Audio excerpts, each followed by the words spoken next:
Assalamualaikum warahmatullahi wabarakatuh. Pada hari ini saya akan mempresentasikan materi tentang aset tetap, utang, dan ekuitas pemilik. Pengertian aset tetap. Aset tetap adalah barang berwujud milik perusahaan yang sifatnya relatif permanen dan digunakan dalam kegiatan normal perusahaan, bukan untuk diperjualbelikan. Kriteria aset. Pertama, berwujud. Kedua, umumnya lebih dari 1 tahun. 3, digunakan dalam operasi perusahaan. 4, tidak diperjualbelikan. 5, materi. Dan terakhir, dimiliki perusahaan. Harga perolehan. Harga perolehan adalah keseluruhan uang yang akan dikeluarkan untuk memperoleh suatu aset tetap sampai siap digunakan oleh perusahaan. Cara memperoleh aset. Pertama itu pembelian tunai. Kedua, pembelian angsuran. 3, ditukar dengan surat berharga. 4, ditukar dengan aset tetap yang lain. Dan 5 diperoleh sebagai donasi. Penyusutan.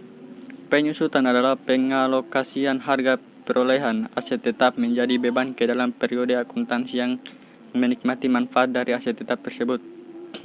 Adapun 3 faktor yang menentukan beban penyusutan, yaitu pertama, harga perolehan. 2, nilai sisa atau residu. 3, taksiran umur atau kegunaan. Taksiran umur kegunaan. Depresi.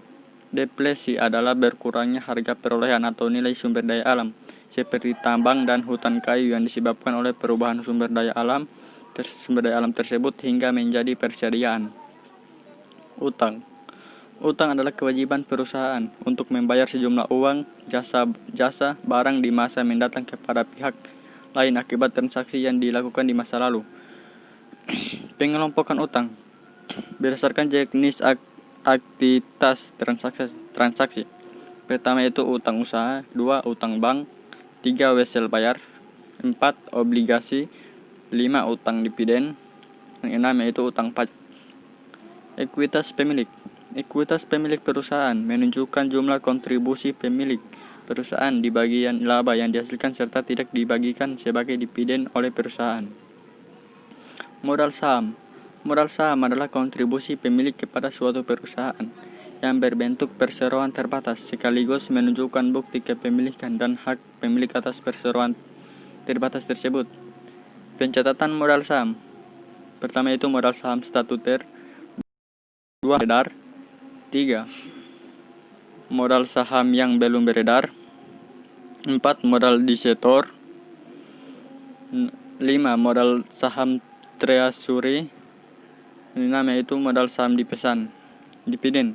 Dividen adalah bagian dari laba usaha yang diperoleh perusahaan dan diberikan oleh perusahaan kepada sahamnya sebagai imbalan atas kesediaan mereka menanamkan hartanya dalam perusahaan. Jenis-jenis dividen. Pertama itu dividen tunai. 2, dividen harta. 3, dividen scrip. 4, dividen saham. 5, dividen likuidasi. Ini saja presentasi dari saya. Lebih dan kurangnya mohon maaf. Assalamualaikum warahmatullahi wabarakatuh.